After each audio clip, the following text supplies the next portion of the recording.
All right, today we're doing something a little different. We're going to deconstruct the mindset of one of fiction's most interesting psychological operators, Ayanokoji, from Classroom of the Elite, and see what real-world lessons about discipline and self-control we can pull from his character.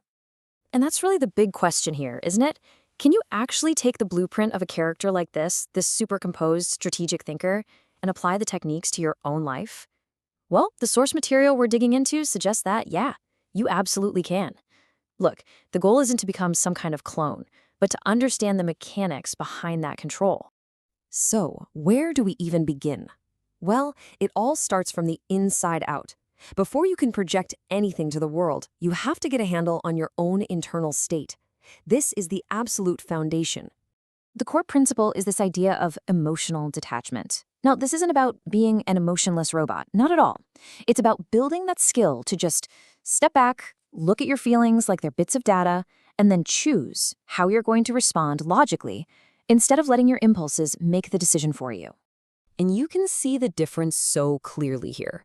On one side, you've got your typical emotional reaction. It's impulsive, people can read you like a book, and you have way less control. But on the other side, that's the goal. Detached observation.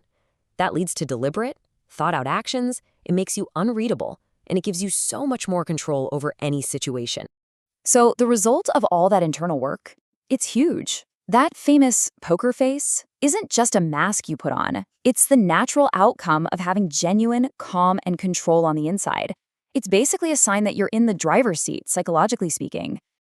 Okay, so how do you actually build this mental muscle? The source points to some really solid daily habits. Things like calisthenics, to get that physical discipline down. Journaling, but not just to write about your day. It's for strategically figuring out what you can and can't control, which really sharpens your decision-making. And for learning, using active recall, so you actually master information, not just cram it in your brain. All right, so you've got that inner calm dialed in. Now what? Well, the next step is all about learning how to project it. This is all about your presence. And that's the million-dollar question, right?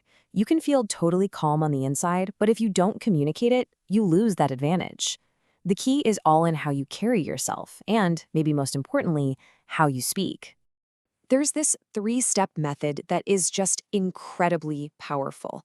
First, speak slowly. It automatically makes you sound more confident, and it forces people to actually listen. Second, use strategic pauses.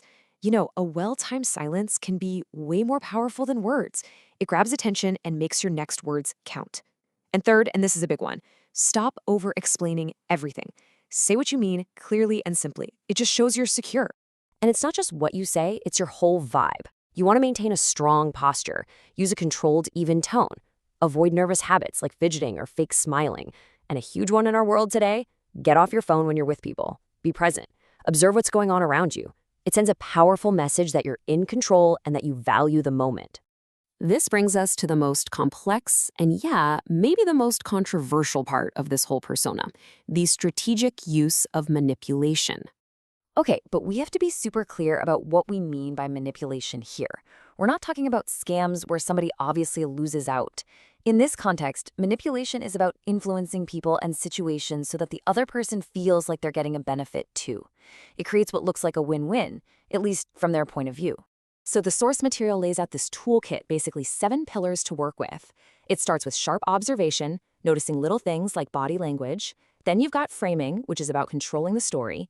Mirroring helps build a subconscious connection. Information control means you always know more than you let on. Anchoring is about setting the starting point of any interaction. Prediction helps you stay one step ahead. And finally, understanding cognitive biases lets you tap into the mental shortcuts people use every day. So after all this work, the detachment, the powerful presence, the strategic thinking, what's it all for? What's the endgame here? This final section really ties it all together. In this quote really hits the nail on the head. It makes it clear that this isn't some mask you can just put on whenever you feel like it. It's the end result of a long, slow process. It's about building a solid foundation of discipline, patience, and really, really knowing yourself. And this, right here, is the most important takeaway. All of these techniques, from the poker face to the 7 pillars of manipulation, are really just tools for one thing: achieving complete and total mastery over yourself, your emotions, your reactions, your choices. Influencing others is just a side effect. Self-control, that's the real prize. So, we'll leave you with this final thought. These tools are, without a doubt, powerful. You can use them for incredible personal growth and discipline, or you could use them to engineer social situations.